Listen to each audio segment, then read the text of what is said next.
누가복음 14장 25절로 33절. 누가복음 14장 25절로 33절 한 절 한 절 교독, 33절 합독, 25절 제가 보도록 하겠습니다. 올려주시죠. 수많은 무리가 함께 갈새 예수께서 돌이키사 이르시되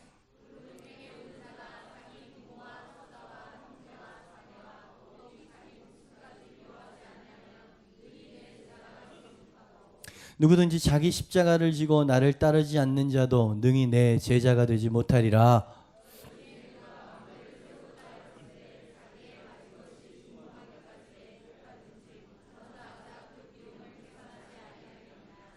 그렇게 아니하여 그 기초만 쌓고 능히 이루지 못하면 보는 자가 다 비웃어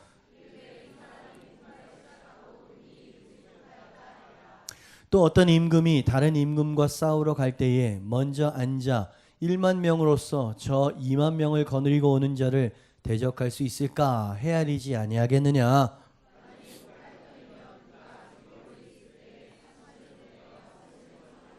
다 같이 이와 같이 너희 중에 누구든지 자기의 모든 소유를 버리지 아니하면 능히 내 제자가 되지 못하리라. 아멘. 참 제자가 되는 길이라고 하는 제목으로 말씀을 전하도록 하겠습니다.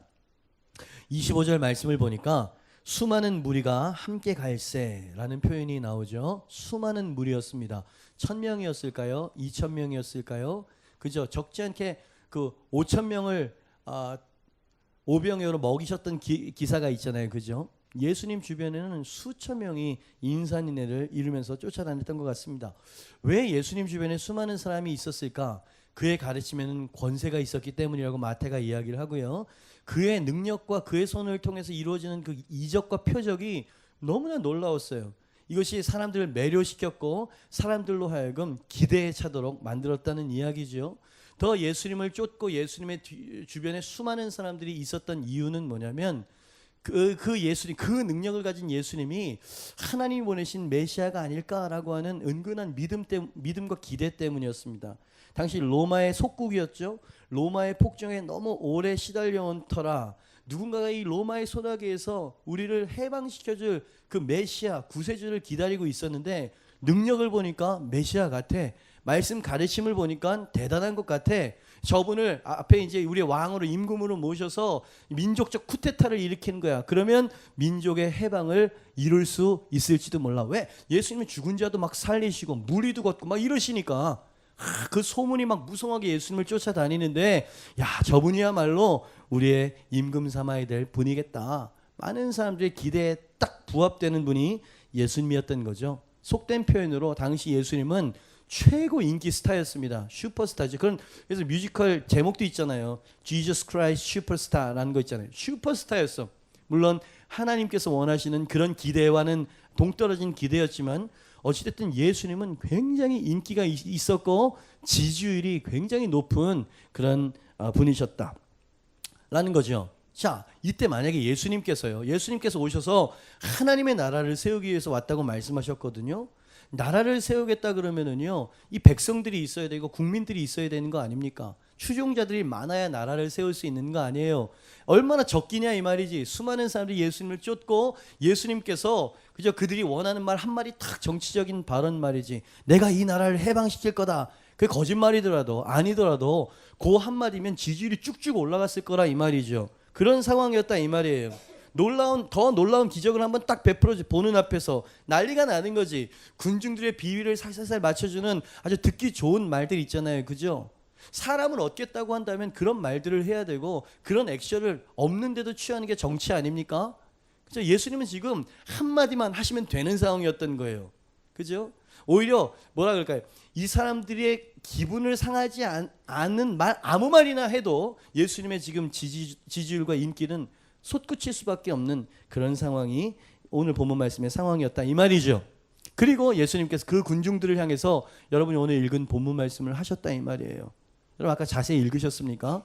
나를 따라 능히 내 제자가 되려면 라고 말씀하시면서 몇 가지에 대해서 쭉 제자에 대해서 말씀을 하셨는데 그 말씀이 너무 부담스러워. 마치 이 예수님을 사랑하고 쫓으려고 하는 사람들을 아니 따라오지 마 라고 이야기하는 것처럼 막 물리치려고 하는 의도를 가지신 것처럼 예수님께서 그런 말씀을 사정없이 하시더라 이 말이에요. 부모와 처자와 자식과 심지어 제 목숨까지 미워하지 아니하면 내 제자가 될 수 없고 이러면서 쭉 이야기를 하시더라 이 말이죠. 능히 내 제자가 될 수 없을 것이다 라고 하는 이 표현이 오늘 읽은 본문 말씀에 3번이나 되풀이돼서 반복이 되어지고 있습니다. 그날 주님께서는 제자가 되기 위해 각오해야 될 아주 엄격하고 무거운 대가를 군중들 어깨 위에 얹으셨는데 그 이유는 뭐냐면 자 따라오지 마라 라고 말씀하시는 게 아니라 충동적으로 따라오지 마라, 감정적으로 따라오지 마라, 눈에 보이는 어떤 너네들 기대만 가지고 따라오지 마라.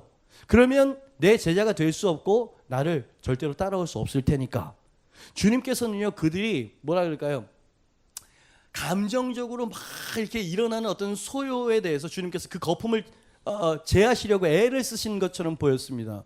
그죠? 왜냐하면 예수님께서는요 예수님을 그렇게 충동적으로 따랐을 때 절대로 제자에게를 따라올 수 없다라고 주님께서는 아셨기 때문에 그렇죠. 여러분 예수님의 가르침과 예수님의 행적에는요 대단히 끌릴 만한 매력이 있었습니다. 그 이적도 매력이었고요, 가르침도 권세가 있었고요, 그 박의 정신과 사랑, 그죠? 창녀와 이 세리들을 친구와 자녀로 부르시는 이 무조건적인 은혜, 자비, 여러분 이런 것들은요 불신자들도 이런 예수님의 행적들에 대해서는 끌린다 이 말이지. 그래서 내가 한번 예수님 믿어볼까? 내가 한번 예수님 따라볼까? 교회 한번 다녀볼까? 이런 마음으로 교회 나오는 건 좋다 이 말이에요. 그러나 이런 마음으로 내 길을 따라오는 제자가 되려면 다시 생각해야 돼. 왜? 그런 마음 가지고 그런 매력에 끌려서는 절대로 내가 온 길을 너가 따라올 수 없기 때문이야.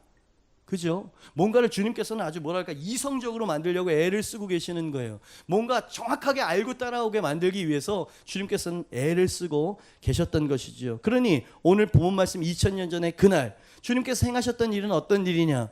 거품처럼 뻥 튀겨진 추종자들이 아니라 진정한 제자들을 주님께서는 찾고 있었던, 그죠? 그런 메시지였다 이 말이에요. 여러분 성도가 있고 제자가 있습니다.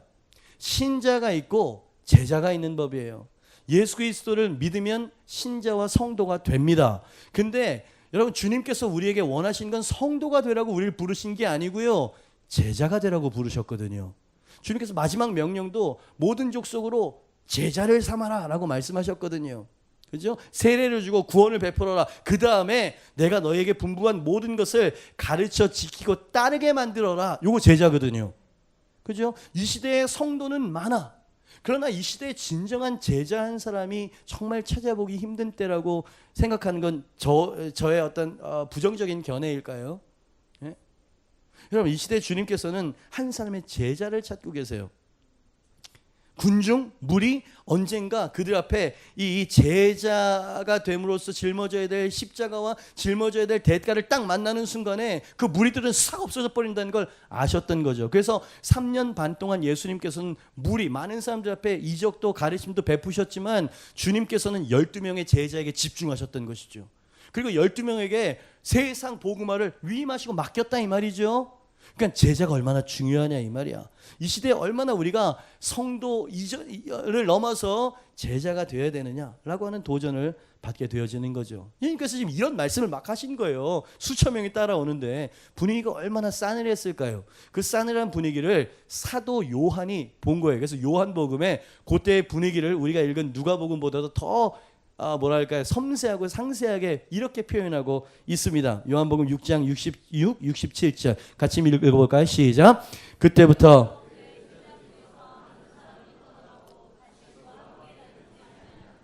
예수께서 12제자에게 이르시되 어떻게? 그죠? 예수님이 갈 것을 다 알고 말씀하신 거예요. 실제로 예수님이 이렇게 말씀하신 것 때문에 따르던 수많은 제자들이 다시는 예수님을 따르지 않았다. 요한은 그렇게 이야기를 하고 있어요. 이 시대도 비슷한 현상들이 많이 일어납니다. 주님을 위해서 사명을 위해서 분연히 일어납시다 라고 이야기할 때 사실 남아있는 사람들이 얼마나 있을까. 그죠? 주님은 한 사람의 성도보다 진정으로 헌신된 제자를 찾고 계시는 분이심을 믿습니다. 예수님은 언제나 양보다 질을 더 중요하게 여기시는 분이세요. 제자화 되지 않은 사람들이 수천 명, 만 명이 되는 교회보다 여러분 한 500명 정도 되지만 그 500명이 단단한 제자로 되어 있는 교회를 주님께서 더 찾고 기뻐하시는 줄 믿습니다. 그죠? 여러분 그렇게 여러분 성도가 된다는 걸 무시하는 게 아니에요. 그러나 헌신된 그 제자가 아닌 사람이 수만 명 있는 교회에서 이루지 못한 일들을 500명 제자가 있는 교회에서 이루게 될 줄 믿습니다. 여러분 제가 왜 500명 그러는 줄 아세요? 우리 교회가 출석 인원이 500명이라서 여기 있는 모든 사람이 제자가 되란 얘기입니다. 아멘 하셨어요? 그 의미가 어떤 것인지 제가 여러분에게 설교를 드리려고 하는 것입니다. 여러분 말씀을 보니까 예수님께서 항상 경계를 하셨던 건 뭐냐면 감상적이고 감정적으로 주님을 따르려고 하는 피상성 이 부분을 주님께서 아주 경계하셨어요. 네. 그러니까 내가 그냥 왜 교회에 나오는지도 모르고 내가 무엇을 믿는지도 내용도 잘 모르고 그저 그냥 앉아있는 이런 피상적인 어떤 그런 사람들이 있죠. 네? 우리 교회는 없어요. 딴 교회 이야기하는 거예요. 그런 사람들이 그 피상적인 믿음을 주님께서는 더 나무라는 거 아세요? 오늘 본 말씀 28절과 31절 말씀을 보니까 망대를 세우려고 하는 건축자에 대해서 짧은 비유를 드셨습니다. 야, 건물을 하나를 지으려고 해. 돈이 좀 있어가지고 땅도 사고 건물을 올리려고 하는데 이 건물을 올리려고 할 때 얼마가 들어가야 될지에 대해서 계산하지 않고 무조건 지르는 사람은 어떻게 생각하냐? 이 사람은 이상한 사람. 이건 오는 게 아니라고 말씀하시는 거예요. 짓다가 부도가 나버리고 돈이 없을 것을 미리 예견을 하고 그만큼의 형편에 따라서 지어야 되는데 그냥 무리하게 했다가 부도가 나면 그걸 보는 사람들이 뭐라 그래야겠냐는 거예요. 예? 기초만 쌓고 결국 그냥 올리지도 못하고 그냥 실패로 돌아가 버린 저 무능한 사람을 보라 그럴 거라 말하지 않겠느냐는 거예요. 이 얘기를 왜 했을까요? 너희가 예수 그리스도를 믿는다고 따라오는데 결국 너희가 따라오지도 못하고 중간에 포기해버리는 걸 세상 사람들이 보면 저거 뭐야 예수 믿는다고 뭐 생명을 바친다고 하더니 저대로 주저앉아버리는 이럴 거 아니냐는 거야 지금. 이렇게 끝까지 완주하고 따라올 수 있는 제자가 되려면 몇 가지 너희가 마음속에 다짐하고 막 계산하고 따져봐야 돼. 그 길이 어떤 길인지 알고 따라와야 되고 예수 믿는 게 어떤 것인지 알고 따라와야 되는 거야. 그냥 설렁설렁 덜렁덜렁 따라와서는 큰 코 다친다는 거죠. 실제로 그래요. 제가 목회를 하면서 보니까 맨 처음에 허니문 타임 뉴사운드 가지고 일단 예배가 좋아. 그리고 말씀도 좀 들리는 것 같아. 러브콜 들어가가지고 성령 받은 다음에 불이 붙기 시작하죠. 그렇게 한 1년 정도 지나면 또 이 사람이 또 이렇게 뭐랄까 좀 냉랭 식어진 이런 상태에 딱 빠지게 되어집니다. 그러면 신앙이 또 시들시들해지게 되고요. 중간에 가다가 주저앉아 버린 사람처럼 그렇게 무기력한 크리스찬이 돼 있는 모습을 바라볼 때 불신자나 여러분의 맨 처음 막 좋아가지고 불 붙었던 여러분의 모습을 봤던 당신의 불신자 친구들이나 동료들, 가족들이 어떻게 생각하겠느냐. 예수님께서 그걸 도전하시는 거예요. 무리들, 그들은 지금 내 기적 때문에 오는 거고 먹을 것 때문에 날 따라오는 거다. 근데 그들이 십자가 이야기하면 도망갈 거라마. 그러니까 난 그들에 대해서 별 관심이 없어. 너희도 나를 떠나려고 하느냐? 12명이 남았죠. 그죠? 그래서 12명이 전 세계 복음화의 주역이 되었습니다. 그죠? 주님은 12명에게 제대로 투자를 하셨던 것이죠. 그러면서 우리에게 도전하시는 거예요. 너희도 그런 제자가 되어달라고. 사실은 여러분 제자가 되어달라고 하는 것은 이건 부탁이 아니라 명령이었습니다. 너희는 모든 족속으로 제자를 삼으라 그랬어요. 명령하셨단 말이지. 그러니까 이게 몇몇 셀리더들만 하고 목회자만 할 일이 아니야. 여기 있는 모든 예수 믿는 성도들은 다 제자가 되어야 될 줄 믿습니다. 그죠? 그렇다면 주님께서 왜 그렇게 쏟아내시려고 하시는 걸까요? 주님께서 왜 그렇게 무거운 짐을 지으시면서 뭐랄까 오는 사람들 막 쫓아내시는 듯한 그런 뉘앙스로 그렇게 말씀을 하셨을까요? 그죠? 다시 한번 서론을 정리하고 본론으로 들어가려고 합니다. 단호한 어떤 결단과 어떤 확고한 어떤 확신, 생각, 어떤 계산 이런 것들에 의해서 알고 선택하지 않으면 너는 절대로 그 제자의 길을 따라올 수가 없어. 제자의 길은 사실 쉽지만은 않거든. 그러나 그 뒤에 마지막은 영광스러운 멸류관이 기다리고 있을 거야. 네가 그럼에도 불구하고 내 제자가 될 수 있겠냐? 요거 묻고 계시는 거예요. 그렇다면 주님께서 제자가 되려면 어떤 마음 자세와 태도를 겸비해야 되고 다짐해야 되냐 말이냐 말이죠. 그죠?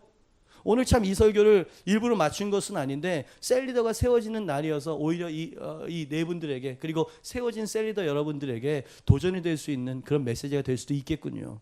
예. 주님께서는 진정한 제자가 되려면 몇 가지 조건이 있다고 말씀하셨어요.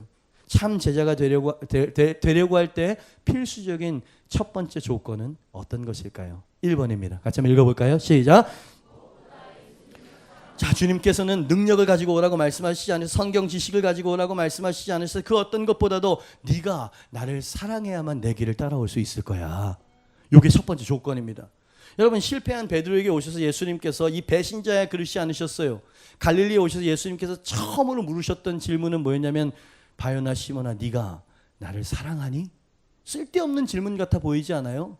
왜냐하면 여러분, 이 사랑하지 않고는 그 가시밭길을 갈 수가 없어.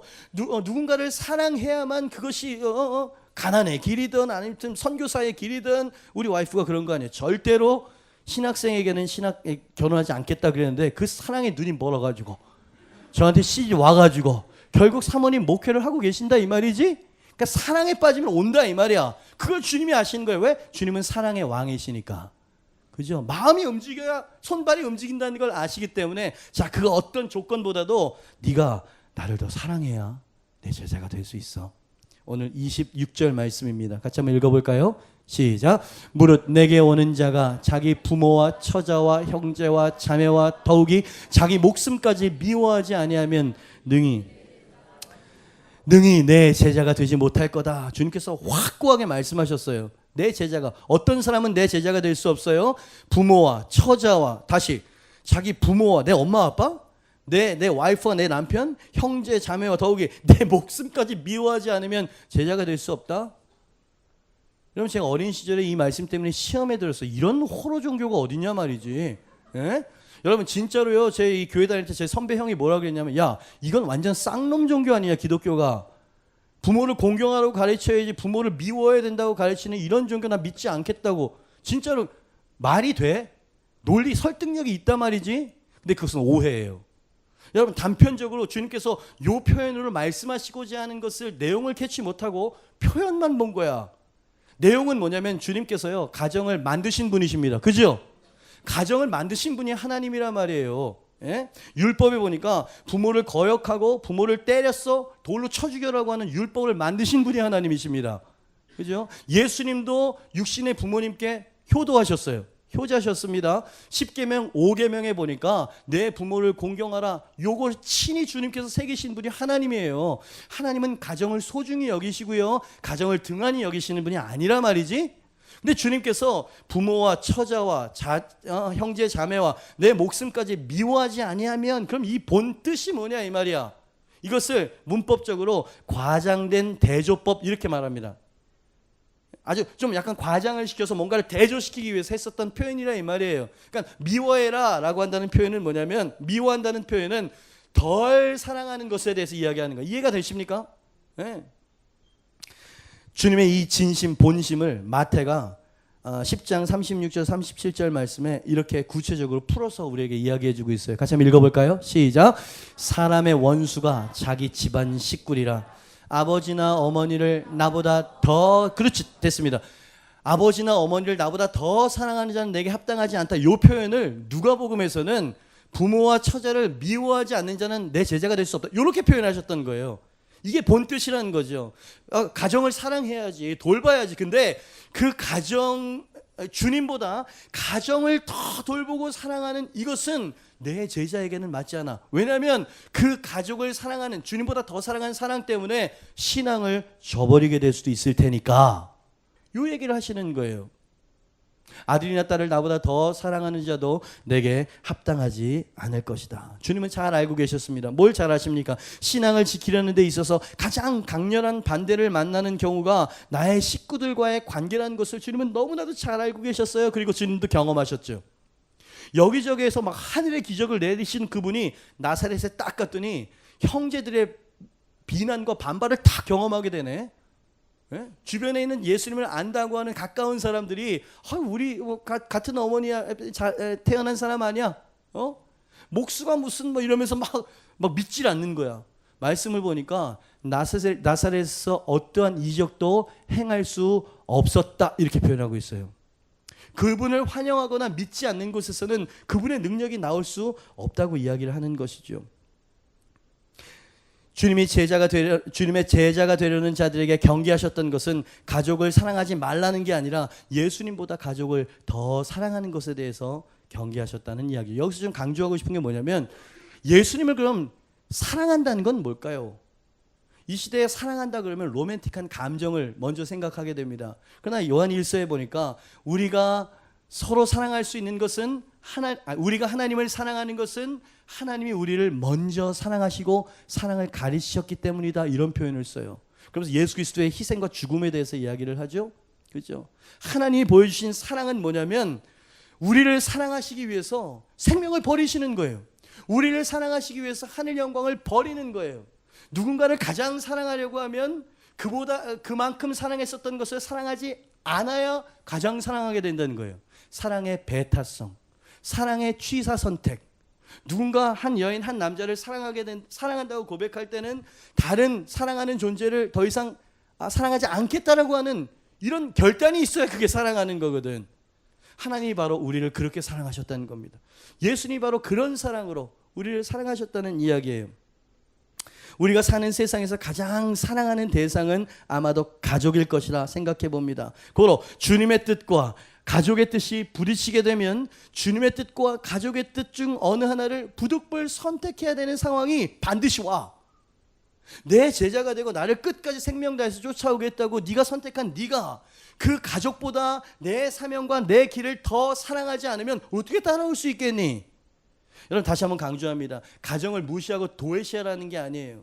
이제 이 뉴사운드에 와가지고 예수 영접하고 신앙생활을 시작하신 사람들, 러브콜에서 성령 받고 예수님을 한번 제대로 믿어보겠다 불 붙은 사람들, 딱 불 붙자마자 안 믿는 여러분 식구들이나 가족들이 어떻게 태도를 보이시던가요?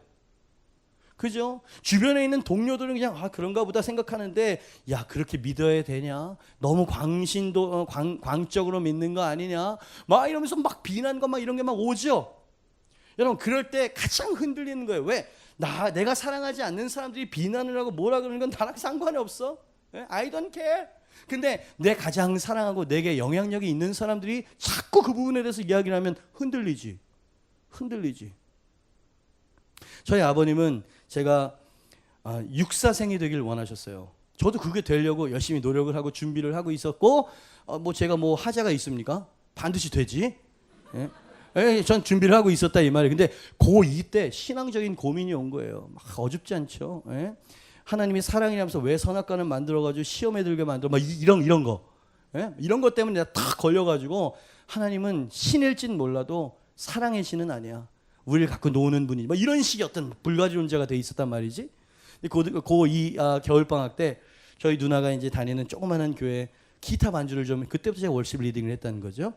와가지고 찬양을 좀 섬겨달라고 해서 갔어요. 마지막 날 캠프파이어 자리에서 목사님이랑 이야기를 막 이런저런 하다가 제 고민을 목사님이니까 털어놨어요.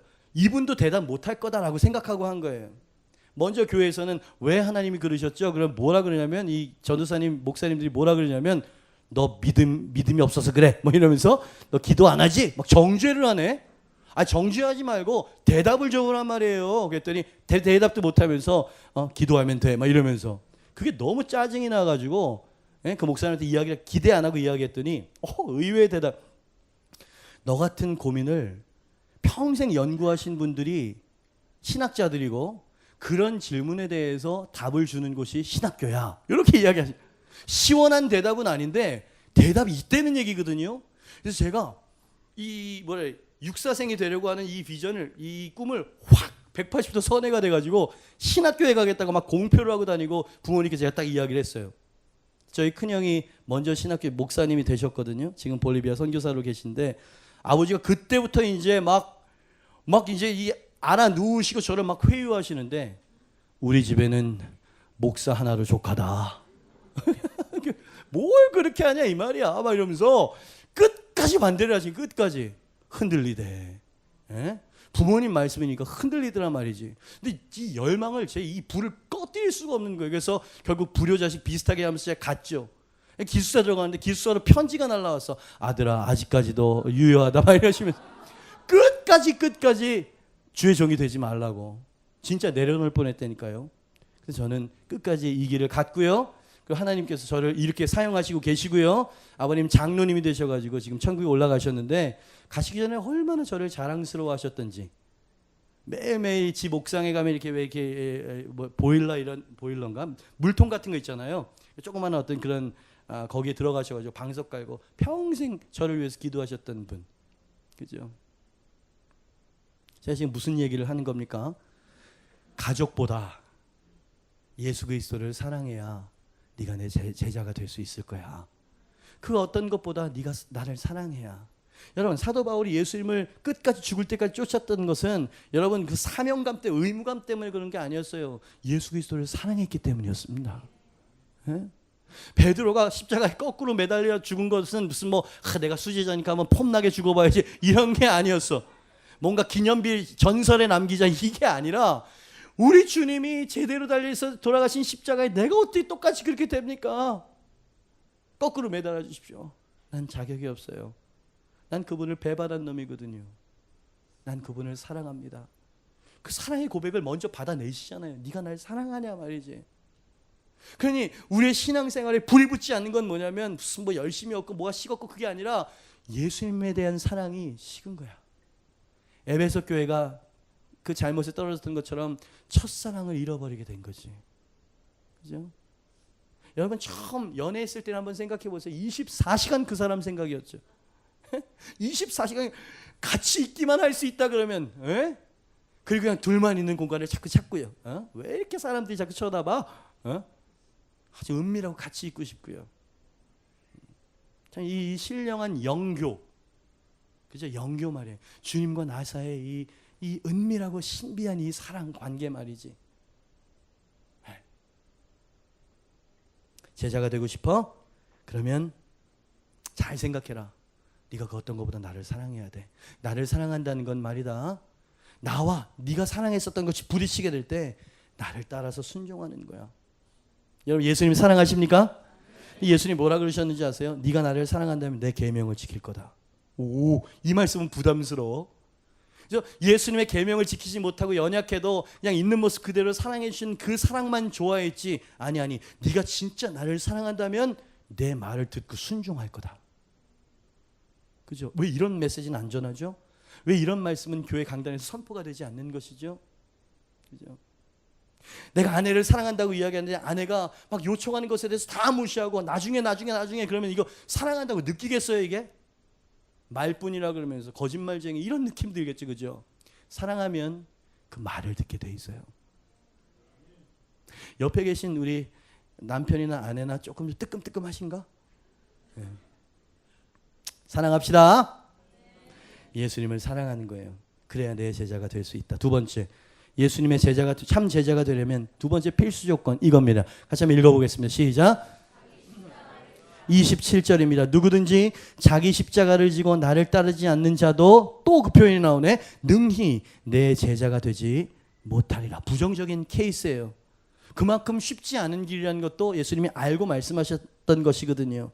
자기 십자가를 날마다 지면서 따라야 된다. 부담스러운 말씀을 누구에게 하고 계세요? 12명의 제자한테 하는 게 아니라 수천 명 예수님을 따르려고 하는 긍정적인 마인드를 가진 추종자들 앞에서 너희들은 지금 날 따라와 앉아있지만 십자가를 딱 갖다 대면 너희들은 다 떠나가게 될 거다. 실제로 그랬고요. 그죠? 내 제자가 되려면 십자가를 피해서는 안 돼. 근데 그 십자가가 어떤 것이었을까요? 이 시대에 이 신앙생활 하다 보면 성도들이 그런 얘기 많이 하죠. 아이고 그냥 이 건강이 제 십자가예요. 제 가난이 제 십자가예요. 예? 우리 가정, 우리 남편이 제 십자가예요. 아이고 네가 내 십자가다 막 이러면서 그죠? 이 상황들을 십자가라고 이렇게 이야기하죠. 근데 예수님이 십자가라고 말할 때는요, 그렇게 소소하고 작은 거, 우리에겐 작지 않지만 예수님은 더 큰 것에 대해서 이야기하셨어요. 십자가, 유대인들이 십자가 말만 들어도 오금이 저린 단어예요. 그게 앵간한 사람은 십자가에 죽이지도 않아. 노예 중에 탈옥하다가 잡힌 이 가장 중죄인, 이 중죄인에게 처해지는 사형법이 십자가형이었습니다. 바로 죽는 것도 아니고 물과 피가 다 말라 죽는 거, 말라 죽어. 그리고 정신이 혼미해지면 독수리나 매 같은 게 와가지고 막 쪼아 먹고 말이지. 아니 비참하게 형체도 알아볼 수 없는 이 십자가형이라 이 말이야. 근데 예수님께서 지금 십자가를 지고 나를 따라와야 내 제자가 될 수 있어 라고 말할 때 사람들은 두려움과 공포를 느꼈다 이 말이에요. 주님께서는 가리지 않고 분명하게 말씀하셨던 거예요. 나를 따라오는 게 바로 이 십자가를 지는 삶이야. 내 제자가 되는 건 이 십자가를 짊어지고 나를 부인하고 그렇게 살아가는 삶이 제자의 삶이야. 잘 생각하고 결정해. 자신 없으면 떨어져. 이 얘기입니까? 떨어지라고 하셨던 얘기가 아니라 너희가 다 제자가 돼야 되는데 무장하고 날 따라오라 이 말이지. 할렐루야. 분명히 결단을 가지고 확신을 가지고 그래 나를 따라오라고 주님께서 말씀하셨던 것이라 이 말이죠. 그래서 수많은 제자들이 그 말을 듣고 예수님을 떠났다 그랬어요. 교회에서 조금 본질 이야기하고 전도하자 이야기를 해도요 그렇게 부담스러워하는 뭐가 다르냐 이 말이지. 그 주님께서 우리에게 주신 사명이고 주님의 꿈이었고 주님의 소망이었고 세상에 부흥이 오라고 노래를 하지만 부흥이 오게 하는 방법이 그건데 그렇잖아요. 여러분 부흥이 오는 하나님의 나라가 임하는 거는요 하나님의 나라가 조금씩 점령되어져 가는 거예요. 하나님의 나라가 점령되어져 가는 것은 예수 믿는 사람들이 점점점 많아지는 거 아닙니까? 그냥 전도해야죠. 전도해서 예수 그리스도의 제자를 삼으면 하나님의 나라가 그만큼 확장되는 거거든.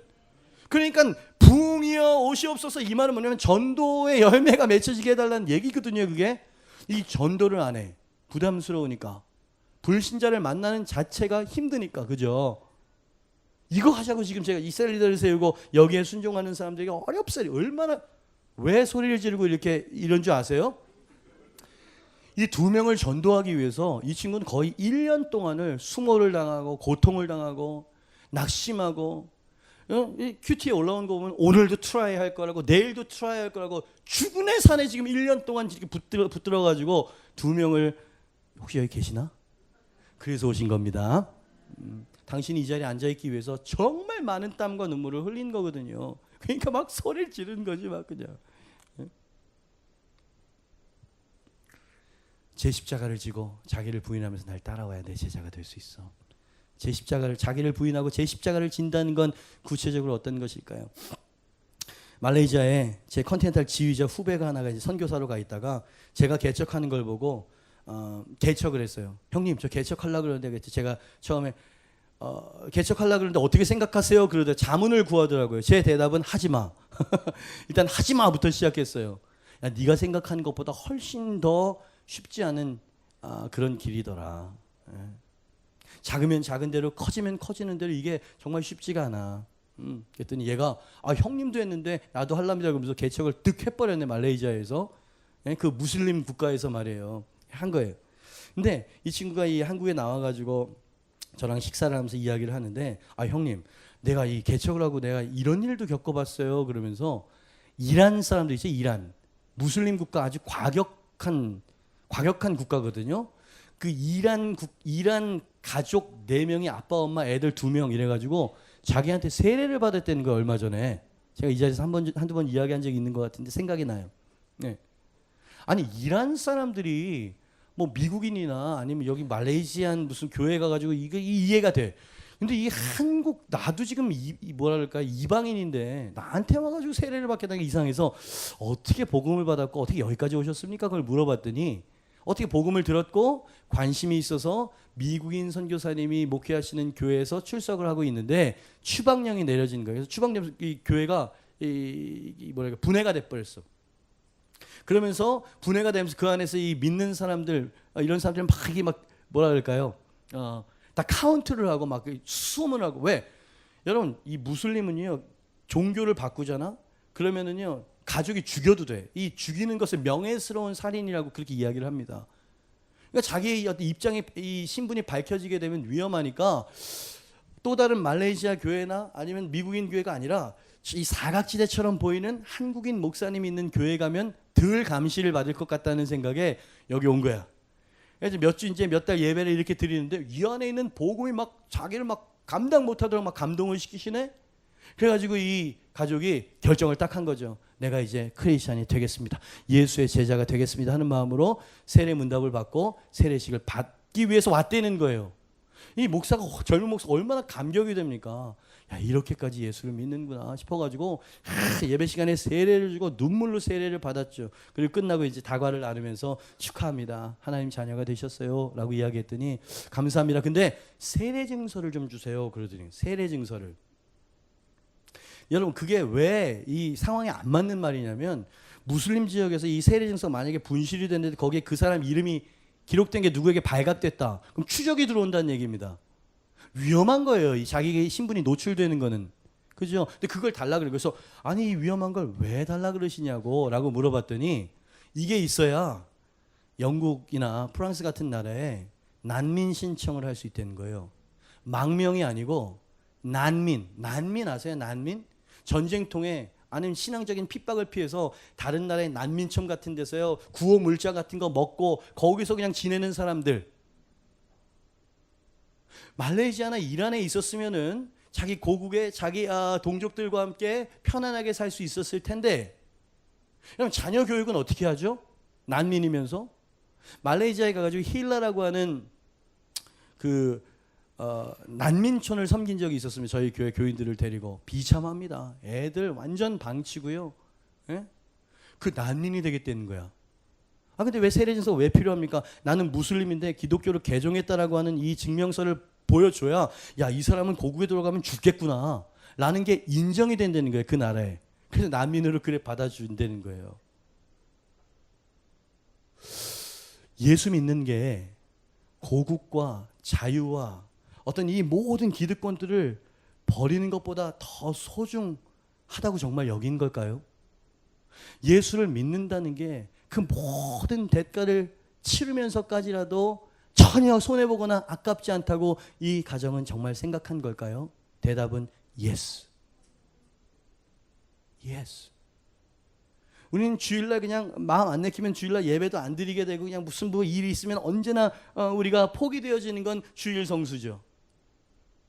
그죠? 나의 십자가를 진다는 건 도대체 무슨 의미냐 말이야. 주님 다시 오실 때까지 나는 이 길을 가랴. 좁은 문 좁은 길 나의 십자가 지고. 감동스러운 노래이긴 하네요. 그러나 당신의 삶 가운데서 우리의 삶 가운데서 우리가 짊어지는 십자가가 뭐가 있냐. 뭐가. 이들은 지구 저편에서는요 이렇게 목숨을 걸고 실제로 지금 막 화형을 당하고 막 총살을 당하고 IS라고 하는 이 무슬림 무장 단체들이 막 지금 막 이성을 잃은 짐승들처럼 막 이렇게 기독교인들을 핍박하는 이때에 우리는 취업 문제나 먹고 사는 문제나 이런 것 때문에 시험 들었다고 휘청휘청 되는 이때 지구 저편에서는 목숨을 걸고 주님 십자가를 지잖아요. 만약에 우리가 거기에 있었다면 우리가 이렇게 미지근하거나 뜨뜻미지근하거나 사각지대에 있지는 않을 겁니다. 그렇잖아요. 그렇다면 우리에게 우리의 신앙의 진실성을 위해서 하나님께서는 어떤 일을 하셔야 될까요? 어쩌면 시련이 필요하다고 생각하지 않으실까요? 정말 예수 믿는 것 이 알곡과 가라지를 주님께서 구분하기 위해서 불시험을 주셔야만 하나님께서 그 믿음을 확인하실 수 있지 않으실까요? 그래서요 말씀을 보니까 예수님께서 그러셨어요. 내가 인자가 다시 올 때 이 세상에서 믿음을 볼 수 있겠느냐. 이게 무슨 말인지 몰랐어. 내가 이 타락하고 세상에 팍 물들어 있는 마지막 때에 딱 와서 교회를 볼 때 정말 참된 믿음을 내가 몇이나 볼 수 있을지 내가 걱정된다 이 말이에요. 믿음을 볼 수 있겠느냐.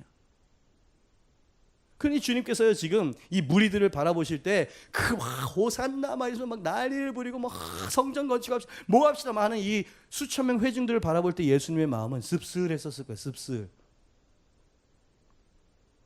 아유 이게 그냥 바람 한번 불면 휙 없어질 성도들. 제자들아 니네들도 나를 떠나겠느냐. 러브콜에서 만난 성령과의 그 첫사랑과 첫 만남을 그렇게 헌신작처럼 그렇게 날려버릴 수 있단 말이냐. 내 제자가 된다는 건 그런 길이야. 자기 십자가를 지고 나를 따라오는 길이지. 두 번째 조건이었습니다.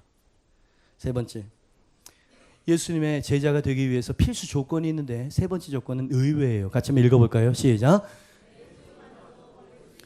소유에 대해서 말씀하시네요. 33절 이와 같이 너희 중에 누구든지 자기의 모든 소유를 버리지 아니하면 또 그 표현, 능히 내 제자가 되지 못하리라. 세 번째, 능히 내 제자가 되지 못하리라 경고받았던 대상들은 내 소유에 대한 집착을 버리지 못하는 사람들이었어요. 아니, 첫 번째, 나를 사랑해야 나를 따라올 수 있다, 이해할 수 있어요. 그 마음 자세니까.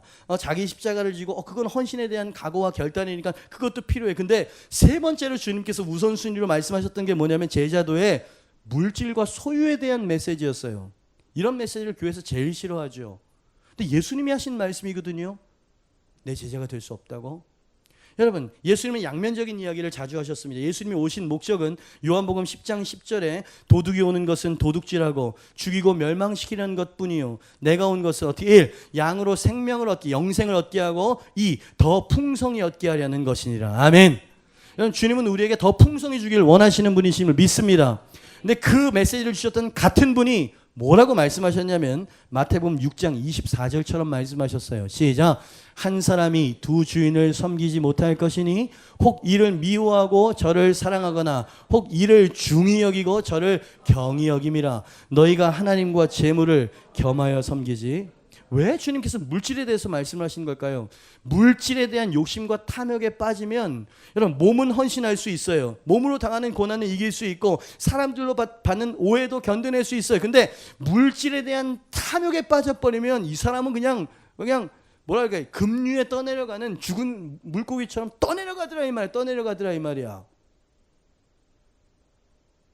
여러분, 예수 그리스도를 제대로 섬기려고 할 때 여러분 때로는요 재정적인 손해를 감수할 수밖에 없는 상황이 있습니다. 여기 장사하시는 분들 계시는데 특히 음식 장사나 무슨 뭐 이런 분들은 주일날 이 주말이 대목 아니에요. 주일날 쉽니다라고 하는 이거 갖다 붙이는 거 쉬운 일 아닙니다. 그걸 광신도라고 이야기하지 마세요. 그들에겐 대단히 쉽지 않은 그 결정이니까. 주일은 영업하지 않습니다. 그게 뭘 지금 이야기하는 거냐면 저는 주일날 더 많은 재정을 얻을 수 있고 더 수익을 얻을 수 있지만 제 기쁨과 만족과 복은 주일날 가서 예배드리고 하나님을 만나고 주의 백성들을 섬기는 그것입니다 라고 말하고 있는 거예요. 그 간판 하나를 보면서 안 믿는 사람들은 예수쟁이 집이네 이렇게 말할지 모르지만 그 심령 깊은 곳에는요 야 나는 저렇게 못할 텐데 제자라고 하는 것을 보여주고 있는 거거든. 여러분, 요런 액션 말이에요. 그죠? 여러분, 자기의 모든 소유를 버린다. 너무 과격한 표현이에요. 여러분, 이 표현이 땅과 집과 뭐 밭과 집문서 다 갖다 이단처럼 갖다가 막 이러면서 언제 옷이 없어 이런 거라고 생각하세요? 저는 그렇게 생각하지 않습니다. 주님께서 이렇게 말씀하신 그 본의는 물질에 나의 최고의 가치를 두지 말고 주님을 따르는 일에 최고의 가치를 두라. 할렐루야. 요 말씀이에요. 요게 참 쉽지가 않아요. 우리는 그러죠. 물질적인 축복도 받고 그리고 주님도 잘 섬기고. 근데 오늘 말씀의 뉘앙스를 보니까 아니 너는 너를 너무 과신하고 있는 것 같아. 여러분 스스로의 삶을 한번 보세요. 직장과 교회, 하나님의 일과 세상의 일, 성공, 주님 기뻐하시는 일과 세상에서 내가 영광을 받는 이 일 부딪힐 때 여러분 어떤 걸 선택하십니까? 여러분을 이 궁지에 몰고 막 괴롭히려고 하는 얘기가 아니라 주님께서는 얘야 이런 마인드를 가지고 이런 결단을 가지고 따라와야 그나마 따를 수 있는 거야. 근데 네가 주님께서 이런 말씀도 하셨어요. 죽으면 다시 살 것이다. 네가 잃어버리면 나를 위해서 잃어버리면 얻게 될 것이다. 여러분 이 싸움은 무슨 싸움이냐면 주님의 약속의 말씀을 믿느냐 믿지 못하느냐의 싸움인 거예요. 그죠? 주님과의 깊은 관계를 계속 쌓아온 사람 그리고 주님 재정적인 훈련을 받은 사람이죠. 주님 앞에 뭔가를 바쳤을 때 주님께서 더 많은 것들로 누르고 흔들어 주신다는 걸 5번만 경험하게 되면 물질에 대한 여러분 탐심을 자제할 수 있는 믿음이 생깁니다. 이래야 되는 거예요. 제가 그런 얘기했잖아요. 장경도 목사님이 11조가 10의 1조를 우리가 드리는 거냐 10의 9조를 주님이 우리에게 주신 거냐. 그렇잖아요. 정말 이 모든 건강과 축복과 재정과 모든 이런 것들이 하나님께로부터 왔다는 걸 진정으로 믿는 사람이라면 우리가 어떻게 행동해야 될지가 나온다는 이야기죠. 제가 정말 목사로서 여러분에게 가르쳐 드리는 거예요. 가르치는 겁니다. 이 물질 때문에 신앙의 도약을 경험하지 못하는 사람들이 굉장히 많아요. 예. 딴 게 아니에요. 무슨 음란이니 무슨 죄니 뭐니 이런 게 아니고 물질이야, 물질. 그죠? 그래서 이 존 웨슬리 목사님이 지갑이 할례를 받아야 진정한 구원의 역사가 이루어진다고 그랬어요. 지갑이 이 할례를 받아야 된다. 이 지갑이 주님을 사랑하며 찬양하고 울고불고 하는데 주님을 위해서는 그렇게 인색해. 전 지금 돈 얘기하는 게 아닙니다. 제자도에 대해서 이야기하고 있어요. 제가 이 설교를 이렇게 준비하면서 이거 믿음이 연약한 사람들이 받기에는 좀 가시 같은 얘기고 단단한 음식일 텐데 라고 하면서도 제 이 설교를 하는 이유는 뭐냐면 이게 기독교인이라고요. 이게 진짜 주님께서 찾으시는 알곡 성도의 모습이라는 걸 알아야 헌신하든 아니면 중간에서 무슨 넘어지든 뭘 할 거 아니에요. 그죠? 근데 예수 그리스도를 믿었으니까 세상적인 번영과 축복만 이제 잔뜩 받게 될 거다. 십자가를 만나게 되면 당신은 떠나게 될 겁니다. 도망가게 될 거예요. 나는 이런 복음을 들어본 적이 없고 나는 이런 기독교를 들어본 적이 없어요. 그래서 그 말 못하게 하려고 제가 지금 하고 있습니다. 여러분이 들으셨어요. 못 들었다고 말 못해 이제.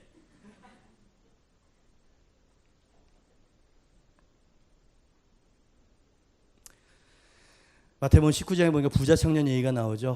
정말 당돌한 청년, 부자 청년. 와, 어느 정도 부자였을까? 게다가 청년이었어? 벤처로 무슨 성공했나? 아니 엄청 부자인데 율법 준수도 짱이었던 거죠. 여러분 그렇게 가진 게 많은 청년이면은요 라스베가스 가가지고 이거 해야지, 사이판 가가지고 이거 해야 되고 요트 타고 막 이래야 될 거 아니에요. 근데 예수님께 딱 나왔네. 와가지고 어떻게 하여야 영생을 얻을 수 있나요? 라고 물어봤더니 예수님께서 어디서 건방지게 네가 율법을 갖다 대냐 이렇게 말씀하시지 않은 걸 보니까, 별 말씀 없었던 거 보니까 이 친구가 율법적 행위에 있어서도 완벽했던 것 같아. 예? 여러분 요런 청년이 우리 교회에 왔다. 얼마나 대단해. 청년의 돈도 많어, 신앙심도 있고, 그냥 뭘 시키면 그냥 쑥쑥쑥 받아들이고, 예? 교회에서 막 쌍수를 받아들이고 그랬겠죠. 예수님께서 가만 보니까 왜 진짜 주인을 못 보고 있네 자기가. 그래서 네 물질을 팔고 나를 따라와라. 제자로 콜링을 한 걸까요? 만약에 그때 예스하고 쫓았다면 베드로 그 12제자 이름 안에 그 부자 청년 이름이 아니라 이름이 있었을 거예요. 부자 청년이라고 하는 그게 아니고. 근데 그는 어렵사리 자기의 진짜 주인을 만나게 됐죠. 물질을 뛰어넘지 못했어요. 그게 바로 네 소유를, 정확히 어떤 표현이었습니까? 자기의 모든 소유를 버리지 아니하면 능히 내 제자가 되지 못하느니라. 다 버리란 얘기가 아니에요. 그렇게 물질에 사로잡혀 있으면 날 따라올 수가 없어. 두 주인을 섬길 수 없는 법이거든. 네가 돈을 사랑하면서 하나님을 같이 사랑한다는 건 진짜 내가 봤을 땐 불가능하다. 너는 먼저 그의 나라와 그의 의를 구하고 하나님을 사랑하라. 할렐루야. 그럴 때 주님께서 이 모든 것을 너에게 더해 주신다는 얘기 아닙니까?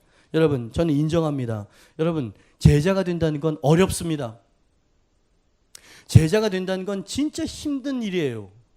그러나 주님께서 부르시는 그 지점과 콜링하는 그 자리를 낮추시거나 완화시킨 적이 없어. 오히려 쫓아내셨어요. 다 가라고 말이지. 너희도 날 떠날 거냐? 생명의 말씀이 여호와께 계신데 주님께 계신데 우리가 어디로 가겠습니까? 우린 따를 겁니다. 물론 배반하고 넘어지긴 했지만 그 결단과 그 마음을 받으셔가지고 끝까지 그들이 넘어지고 끝까지 그들이 배반했어도 찾아가셔가지고 결국 사도를 만들어 내시는 거 보십시오. 에? 그러니까 그 마음, 그 헌신된 마음이 너무 중요한 거예요. 그 태도가 중요하죠. 이 부자 청년 얘기를 듣는데 베드로가 시겁했어요. 그러면서 베드로가 본전 생각이 좀 났죠. 왜? 나는 많은 걸 버렸거든. 예? 근데 자기의 모든 것을 다 버리고 쫓지 않으면 제자가 될 수 없다 그러는데 나는 많이 버렸는데, 이런 마음에 베드로가 이렇게 이야기를 합니다. 마태복음 19장 27, 29절. 이에 베드로가 대답하여 이르되 보소서 우리가 모든 것을 버리고 주를 따라 싸운데 그런즉 우리가 무엇을 얻으리이까? 예수께서 이르시되 내가 진실로 너희에게 이르노니 세상이 새롭게 되어 인자가 자기 영광의 보좌에 앉을 때에 나를 따르는 너희도 뭐라고? 나를 따르는 너희도 12보좌에 앉아 이스라엘 12지파를 심판하리라. 또 내 이름을 위하여 집이나 형제나 자녀나 자매나 부모나 자식이나 전토를 벌인 자마다 현세 여러 배를 받고 또 영생도 상속하게 될 것이다. 여러분, 주님께서는 헌신과 포기와 주님 앞에 드리는 이 수고를 지금 나 몰라라 하시는 분이 아니십니다. 그죠? 여러 배를 받을 것이라는 약속을 주셨고요. 12보좌에 앉아서 이스라엘 12지파를 심판하고 다스리는 권세를, 영원한 세계를 다스리고 심판하는 권세를 너에게 줄 거야. 실감 안 나죠? 그죠? 하나님께서 이걸 입증이라도 하듯이 사도 요한이라고 하는 요한계시록을 쓴 요한에게 이 영안을 열어가지고 천국에 올라가 봤는데 예수님의 이 약속이 진짜로 이루어져 있네. 이게 우리가 가게 될, 우리가 취하게 될 우리의 진짜 나라이고 상급인 줄 믿습니다. 계시록 4장 2절로 4절 내가 곧 성령에 감동되었더니 보라 하늘의 보좌를 베풀었고 그 보좌 위에 앉으신 이가 있는데 앉으신 이의 모양이 벽옥과 홍보석 같고 또 무지개가 있어 보좌가 둘렸는데 그 모양이 녹보석 같더라. 또 보좌에 둘러 24보좌들이 있고 그 보좌들 위에 24장로들이 흰옷을 입고 거룩하게 흰옷을 입고 머리에 금관을 쓰고 앉았더라. 이 24장로는 12지파의 족장들 그리고 예수 그리스도의 제자 12명을 상징하는 그런 얘기 아닙니까? 계시록 21장 10절 11절 보니까 성령으로 나를 데리고 크고 높은 산으로 올라가 하나님께로부터 하늘에서 내려오는 거룩한 성 예루살렘을 보이니 예루살렘 어디죠? 보이니 하나님의 영광이 있어 그 성의 빛이 지극히 귀한 보석 같고 벽옥과 수정같이 맑더라. 하나님의 나라가 내려오는데 너무 맑고 영광스러운 나라가 내려오는 거예요. 근데 뭔가가 하나가 요한의 눈에 보였던 것이에요. 계시록 21장 14절 이건 같이 한번 읽어보겠습니다. 시작. 그 석의 성광에는 12기초석이 있고 그 위에는 어린 양의 12사도의 12 이름이 뭐라고요? 뭐가 있다고요? 여러분 이 성전을 세우고 있는 기둥 12개가 있는데 그 기둥마다 어린 양의 12사도 누구예요? 베드로, 마태, 12제자 있죠? 그 사람들의 이름이 써 있는 거예요. 나의 반석 베드로 게바. 세리였지만 나의 복음서를 쓴 나의 제자 마태. 그래서 이름이 막 써 있다는 거예요. 별 감동이 없어요. 우리에게 필요한 건 아파트 당첨이거든요. 당장 이 재정적인 압박에서 나를 구원해 주신 거거든요. 언제쯤 우리의 영안이 열릴 수 있을까요? 언제쯤 이 말씀이 우리의 마음속에 생생한 실제로 느껴질 수 있을까요? 어차피 지난주에 우리 살펴봤잖아요. 이 세상은 어차피 지나가는 나그네와 안개 같은 세상이고 우리의 시민권은 하늘나라에 있을 거라고. 여러분 지난주에 은혜 많이 받으시더라고요. 여러분 하나님의 시민답게 사는 게 이렇게 사는 거래요. 이거는 다른 얘기가 아니에요. 하나는 영광스럽고 은혜되는 메시지고 하나는 부담스럽고 찌르는 메시지가 아니에요. 이건 같은 메시지예요. 이렇게 제자의 삶을 살아내는 여러분 그것을 계시록에서는 이긴 자라고 해요. 이기는 자에게는 내가 생명의 멸관을 줄 것이다. 주님께서 생명의 만나를 주실 것이다. 하나님 축복을 약속하시면서 이 세상에서 십자가를 지고 나와 함께 가자고. 피 묻은 손을 내미시면서 내 이 피 묻은 손으로 너를 구원했고 내가 너를 붙잡았다. 네가 나와 함께 또 다른 누군가에게 손을 내미는 사람이 되주지 않을래? 조금 힘들 수 있어. 조금 고될 수도 있지. 그러나 많은 거 필요 없다. 나를 가장 사랑하는 마음만 있으면 되고. 두 번째 뭐였죠? 자기 십자가를 지고 나를 따라오면 돼. 어려운 일이겠지만 내가 성령으로 함께 할 것이니까 두려워하지 말고 물질과 명예에 너무 마음 뺏기지 말고. 큰 교회들이 허물어지고 있어요. 물질 때문이에요. 명예 때문이고. 그죠? 나의 제자가 될 수 없어. 따라오. 분명히 넘어지게 될 거야. 분명히 실족하게 될 거야. 그러니까 이 세 가지를 가지고 나를 따라와라. 우리 눈에 보이는 것을 쫓는 사람이 아니고 눈에 보이지 않는 것, 주님의 약속을 신뢰하는 사람들인 줄 믿습니다. 마지막 질문이에요. 여러분, 예수님의 제자가 되길 원하세요? 정말? 그 의미가 뭔지를 아셨는데도 여기에 예스하는 사람들은 제가 성경의 권위를 두고 주님의 약속의 신실함을 두고 여러분에게 선포합니다. 당신은 여러 배의 축복을 받게 될 것이에요. 그 영생을 소유하게 될 것이고 그 성벽, 하나님의 성전 그 벽 기둥 위에 당신의 이름이 새겨질 줄 믿습니다. 계시록에 그렇게 예언되어져 있어요. 그게 우리의 실제 real world. 우리가 가게 될 나라예요. 저는 그 나라를 위해서 오늘도 땀을 흘립니다. 그 나라에 당당히 입성하기 위해서 하나님 시민으로 당당하게 받아들여짐을 받기 위해서 오늘도 제자의 십자가를 지고 살아가요. 여러분들도 그렇게 할 수 있게 주님의 이름으로 축복합니다. 어렵고 무거우니까 다 벗어버리려고 들지 말고 짊어져요.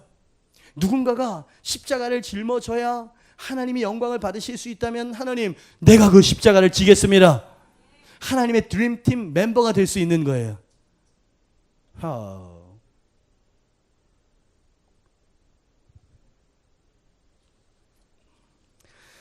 그런 축복이 우리 모두에게 있기를 주님의 이름으로 축복합니다. 모두 자리에서 일어나셨어요. 한번 기도하고 마치도록 하죠.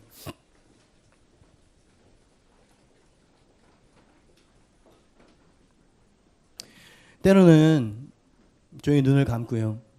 21세기 한국교회는 이런 성도를 더 이상 양산하고 길러낼 수 없을 것 같은 위협감과 두려움이 있을 때가 있어요. 왜?